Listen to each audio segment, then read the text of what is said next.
आपका स्वागत है हमारे YouTube चैनल ज्ञान प्रतिभा में। आज का जो हमारा वीडियो है वो कक्षा 12 के छात्रों के लिए हिंदी गद्य खंड पे आधारित है, राष्ट्र का स्वरूप। इसके आगे पहले वीडियो में हमने देखा होगा कि राष्ट्र के स्वरूप के जो कुछ महत्वपूर्ण जो गद्यांश थे वो हमने आपको पढ़ाए थे। तो आज हम उसके आगे देखेंगे जो कुछ अन्य महत्वपूर्ण और गद्यांश हैं, आज हम उसके बारे में आपको पढ़ाएंगे। तो आइए देखते हैं कि हमारा जो अगला जो महत्वपूर्ण गद्यांश है वो हम देखते हैं। तो कहा गया है कि धरती माता की कोख में जो अमूल्य निधियाँ भरी हैं, जिनके कारण वह वसुंधरा कहलाती है। क्या कहलाती है? वसुंधरा कहलाती है। उससे कौन परिचित होना चाहेगा। लाखों करोड़ों वर्षों से अनेक प्रकार की धातुओं को पृथ्वी के गर्भ में पोषण मिला है। दिन रात बहने वाली नदियों ने पहाड़ों को पीस पीस कर अगणित प्रकार की मिट्टियों से पृथ्वी को देह को सजाया है। हमारे भावी आर्थिक अभ्युदय के लिए इन सब की जांच पड़ताल जो है वो अत्यंत क्या है? आवश्यक है। तो ये तो हमारा गद्यांश हो गया। अब इससे जुड़े हुए हम प्रश्नों को देखेंगे, क्योंकि देखा होगा आपने छात्रों ने पहले हाई स्कूल में पेपर दिए होंगे, जो आपके पेपर होते हैं उसमें आपने देखा होगा कि आपको एक गद्यांश दे दिया जाता है, फिर उससे जुड़े प्रश्न दे दिए जाते हैं। तो ये गद्यांश के हम प्रश्नों को पढ़ेंगे, फिर इस गद्यांश से पढ़कर इस प्रश्नों के हम क्या देंगे? उत्तर देंगे। तो देखिए सबसे पहले हमारा प्रश्न क्या है कि प्रस्तुत गद्यांश के पाठ एवं लेखक का नाम लिखिए। तो इसके पहले भी गद्यांश जब मैंने पढ़ाया था तो उसमें भी ये प्रश्न पूछा गया था और मैंने बताया था। तो फिर से देख लेते हैं कि प्रस्तुत गद्यांश के पाठ व लेखक का नाम लिखिए। तो आप ऐसे भी लिख सकते हैं कि प्रस्तुत गद्यांश हमारी पाठ्य पुस्तक हिंदी में गद्य खंड में आधारित राष्ट्र के स्वरूप नामक पाठ से लिया गया है, जिसके लेखक कौन है? डॉक्टर वसुदेव सरल अग्रवाल हैं। या आप ऐसे भी लिख सकते हैं कि पाठ के शीर्षक मतलब पाठ का नाम राष्ट्र का स्वरूप है, तथा लेखक का नाम आप लिख सकते हैं डॉक्टर वासुदेव सरल अग्रवाल। क्या है? राष्ट्र का स्वरूप है और लेखक कौन है? डॉक्टर वासुदेव सरल अग्रवाल। तो ये तो हमारे पहला प्रश्न हो गया। अगला जो है, क्योंकि इसमें पाठ का नाम तो कहीं दिया नहीं रहता है, आपको ये पढ़कर आपको ये निश्चित करना है कि कौन से पाठ से गद्यांश जो है वो लिया गया है। और देखिए अगला जो हमारा क्वेश्चन है वो है रेखांकित अंश की व्याख्या कीजिए। ये जो रेखांकित अंश है हमको केवल उसकी व्याख्या करनी है, लेकिन हम आपको जो है पूरे गद्यांश की व्याख्या करके बताएंगे, जिससे छात्रों को किसी प्रकार की परेशानी ना हो। तो आइए देखते हैं कि इसमें डॉक्टर वासुदेव सरल अग्रवाल ने क्या कहा है। कहा है कि धरती माता की कोख में जो अमूल निधियाँ भरी हैं, जिनके कारण वह क्या कहलाती है? वसुंधरा कहलाती है। कहने का तात्पर्य है कि जो धरती माता हैं अर्थात जो हमारी पृथ्वी माता हैं, उनके गर्भ में धरती माता के नीचे भरी हुई से तात्पर्य है कि उनके धरती के नीचे जो है बहुत से रत्न और धातुएं दबी हुई हैं, जो कि क्या है? मूल्यवान, बहुत ही मूल्यवान हैं। क्या कहा है कि धरती माता की कोख में जो अमूल्य निधियाँ भरी हुई हैं, अर्थात धरती माता के नीचे बहुत से रत्न और धातुएं जो क्या हैं? जो दबे हुए हैं, जिसके कारण वो क्या कहलाती हैं? वसुंधरा कहलाती हैं। उनसे कौन परिचित ना होना चाहेगा, अर्थात उन्हें कौन नहीं जानना चाहता है। लाखों करोड़ों वर्षों से अनेक प्रकार की धातुओं को पृथ्वी के गर्भ में पोषण मिला। कहा गया है कि लाखों, आज से नहीं लाखों करोड़ों वर्षों से जो उसमें अनेक प्रकार की जो धातुएं होती हैं, जो खाद्यान्न होते हैं, जो सामग्री होती है, उन सबको पृथ्वी के ही गर्भ में क्या मिलता है? पोषण मिलता है। क्या मिलता है? पृथ्वी के ही गर्भ में पोषण मिलता है। अर्थात यहाँ पर कहने का तात्पर्य है कि जो उसमें विभिन्न प्रकार के जो खाद्य वस्तुएं, तरल वस्तुएं, कहने का तात्पर्य है कि उसमें जो पृथ्वी के नीचे अनेक प्रकार की जो धातुएं हैं, जो रत्न हैं, जो सब जो हैं, जिनको क्या मिलता है? धरती माता के गर्भ में, अर्थात वो धरती माता के ही नीचे जो है उनको क्या कहते हैं? पालन पोषण। यहाँ पर पोषण का मतलब है कि वो उसी के नीचे जो हैं बनते हैं। ये कहा गया है कि दिन रात बहने वाली नदियों ने पहाड़ों को पीस पीस कर अगणित प्रकार की मिट्टियाँ से पृथ्वी की देह को सजाया है।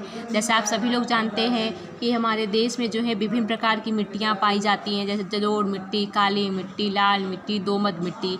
तो कहा गया है जो जो नदियाँ होती हैं, जो क्या बहती हैं, दिन रात बहती हैं, उन्होंने पहाड़ों से, अर्थात नदियाँ जो है पहाड़ों से निकलती हैं, पहाड़ों के बीच से निकलती हैं। तो कहने का मतलब उन्होंने पहाड़ों को पीस पीस कर अगणित मतलब विभिन्न प्रकार की मिट्टियों को जो है पृथ्वी की देह को सजाया, मतलब पृथ्वी पर जो क्या है लाया है। मतलब हमारी पृथ्वी पर अनेक प्रकार की मिट्टियाँ पाई जाती हैं ना, यहाँ पर पृथ्वी को देह से सजाया का तात्पर्य उसी से है कि उन्होंने जो क्या है पहाड़ों से निकल पहाड़ों को पीस पर कर हमारी पृथ्वी पर जो है अनेक प्रकार की मिट्टियों को जो है क्या है लाई हैं।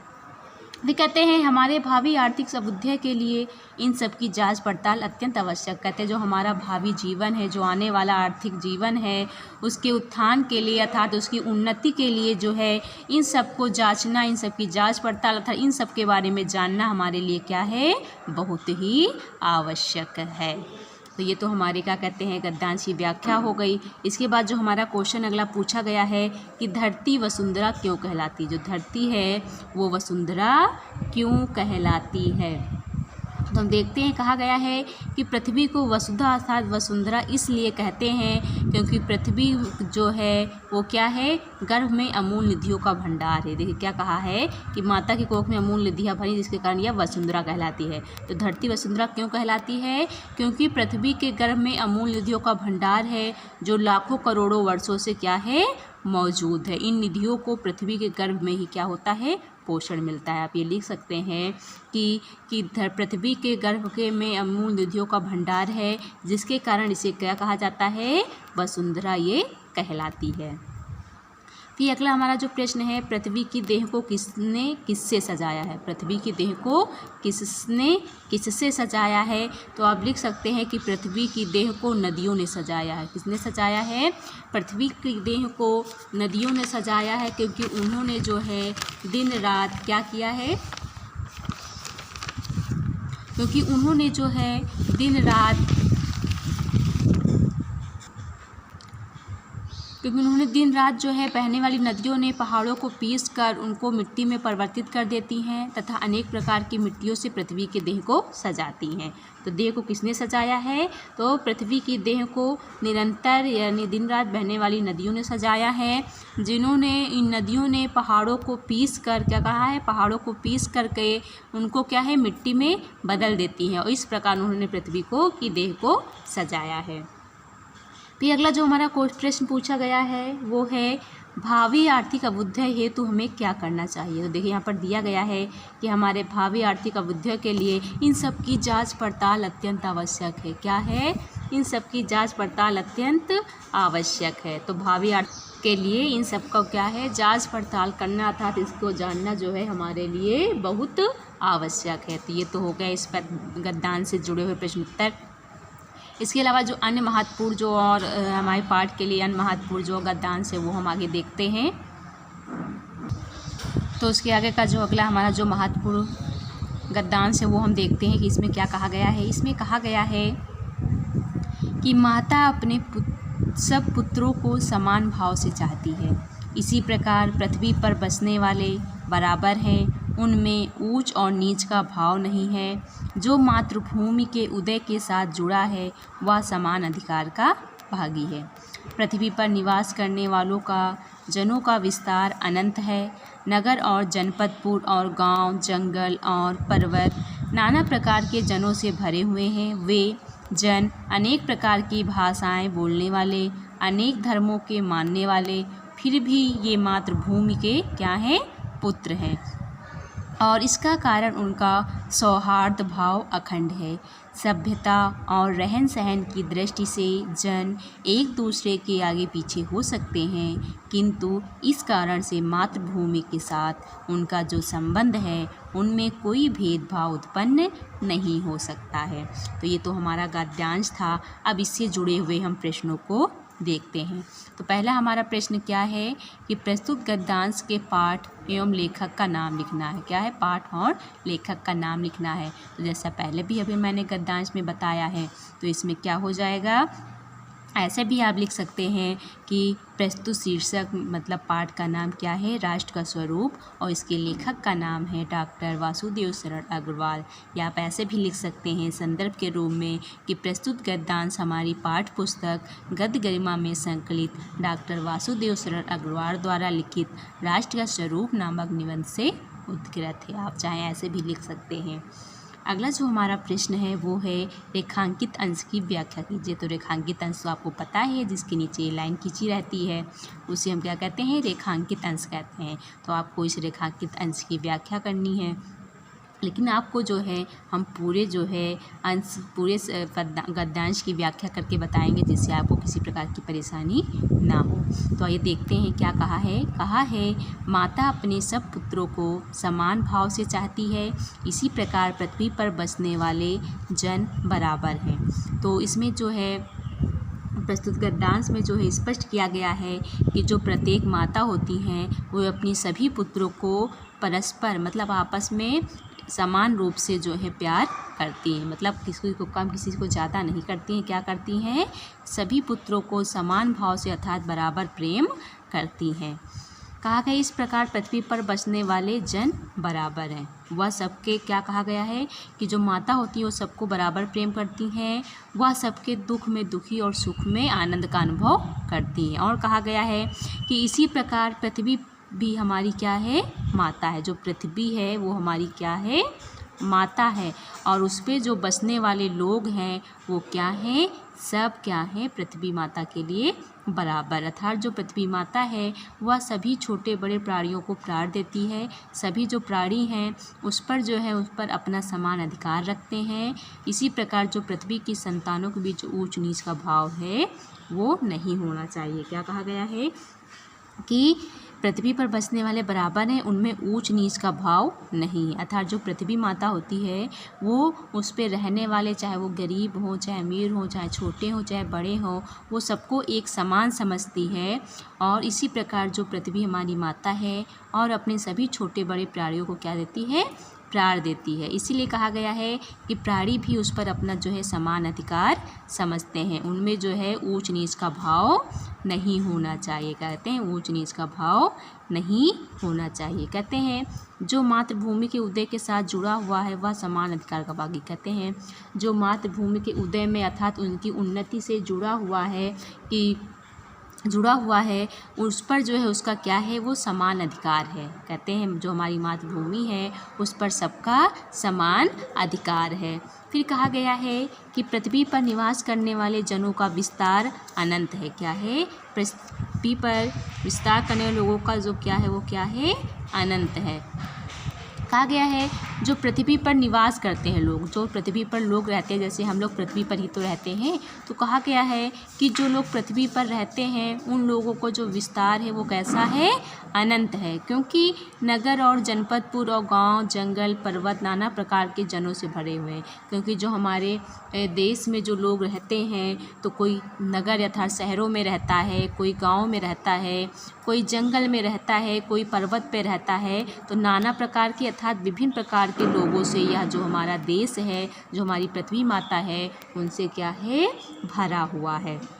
फिर कहा गया है कि जन अनेक प्रकार की भाषाएं बोलने वाले और अनेक धर्मों को मानने वाले, कि जैसा कहा ही गया है कि हमारी जो संस्कृति है, जो समुदाय के लोग हैं वो कैसे हैं, भिन्न भिन्न आचरण वाले, भिन्न भिन्न सभ्यता वाले लोग हैं। हमारे देश में अलग अलग संस्कृति के लोग रहते हैं, जैसे हिंदू, मुस्लिम, सिख, ईसाई, जैन।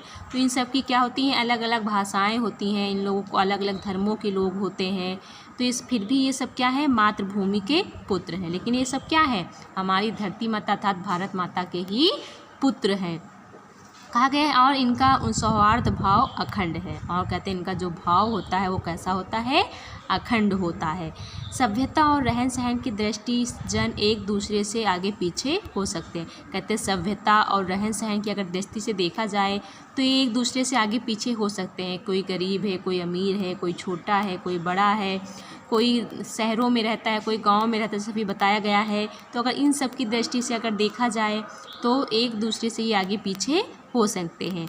किंतु इस कारण से मातृभूमि के साथ उनका जो संबंध है उसमें कोई भेदभाव उत्पन्न नहीं सकता। लेकिन इसके कारण जो है जो मातृभूमि अर्थात जो हमारी माता है उनके बीच जो उनका संबंध है उसमें किसी प्रकार का भेदभाव उत्पन्न नहीं हो सकता। कहने का तात्पर्य सिर्फ इतना है कि जो पृथ्वी है उनके लिए उन पर रहने वाले जो लोग हैं वो सब उनकी संतान के समान है और उनके बीच जो है किसी प्रकार का भेदभाव अर्थात उत्पन्न नहीं हो सकता है, क्योंकि उस धरती पर सबका समान रूप से अधिकार है। उस धरती के लिए सभी लोग उसके पुत्रों के समान हैं। तो ये तो इसकी व्याख्या हो गई। अगला जो हमारा प्रश्न पूछा गया है कि पृथ्वी पर निवास करने वाले जनों का विस्तार कैसा है। देखिए अभी मैंने यहाँ पर बताया है कि आपको इस पढ़ के फिर इसको उत्तर देना है। तो देखिए यहाँ पर लिखा हुआ है कि पृथ्वी पर निवास करने वाले जनों का विस्तार कैसा है, अनंत है। कैसा है यहाँ पर, अनंत है। अनंत इसलिए कहा गया है क्योंकि इसके जो निवासी हैं वो नगरों में, शहरों में, जंगलों में, पर्वतों पर बसे हुए हैं तथा भिन्न भिन्न स्थानों पर रहने के अलावा ये अलग अलग भाषाएं बोलते हैं, अलग अलग धर्मों को मानने वाले हैं, लेकिन सभी क्या हैं, एक ही धरती माता के पुत्र हैं। इसीलिए जो क्या है इन पर निवास करने वाले जनों का विस्तार कैसा है, अनंत है। कैसा है, अनंत है। फिर कहा गया है कि इन जनों की भाषा एवं धर्म पर एक एक वाक्य लिखे। जनों की जो भाषा है व धर्म है इन पर एक एक वाक्य लिखना है। तो जैसा आपको पता है कि जो है जो धरती माता है वो हमारी क्या है, माता के समान है, वो सब उसके पुत्र हैं। लेकिन इनकी जो भाषा है जैसे कि हम मान लें कि हमारे यहाँ हिंदी भाषा अधिक बोली जाती है, इधर भोजपुरी भाषा बोली जाती है, उर्दू बोली जाती है, संस्कृत बोली जाती है, अंग्रेजी बोली जाती है। तो विभिन्न धर्मों के लोग जो हैं विभिन्न, जहाँ आप अलग अलग जैसे जैसे देश में जाएंगे वहाँ पर विभिन्न प्रकार की भाषाएं बोली जाती हैं। धर्मों की बात कर लें तो हमारे वहाँ आप खुद ही देखते होंगे कि जैसे हिंदू भी रहते हैं, मुस्लिम भी रहते हैं, सिख ईसाई भी रहते हैं। वो अपने अपने धर्मों के अनुसार अपने अपने पूजा पद्धति भी जो उनकी क्या होती है, भिन्न भिन्न होती है। फिर अगला प्रश्न जो है हमारा, सभ्यता एवं रहन सहन की दृष्टि से ये जन कैसे हो सकते हैं। तो आपको अभी मैंने बताया है कि रहन सहन की दृष्टि से ये जन जो है एक दूसरे से आगे पीछे हो सकते हैं, लेकिन फिर भी क्या है, ये धरती माता के पुत्र हैं। अर्थात कहने की तब तक कि अपनी संस्कृति, अपने धर्मों के कारण, अपने रहन सहन के कारण जो है ये एक दूसरे से आगे पीछे हो सकते हैं, लेकिन फिर भी उसके बावजूद ये सब क्या हैं, धरती माता के क्या हैं, पुत्र हैं। तो आज के वीडियो में इतना ही। इसके आगे के जो और महत्वपूर्ण गद्यांश रह गए हैं वो आपको हम अगले वीडियो में पढ़ाएंगे। धन्यवाद। Subscribe now and press the bell icon. Never miss an update.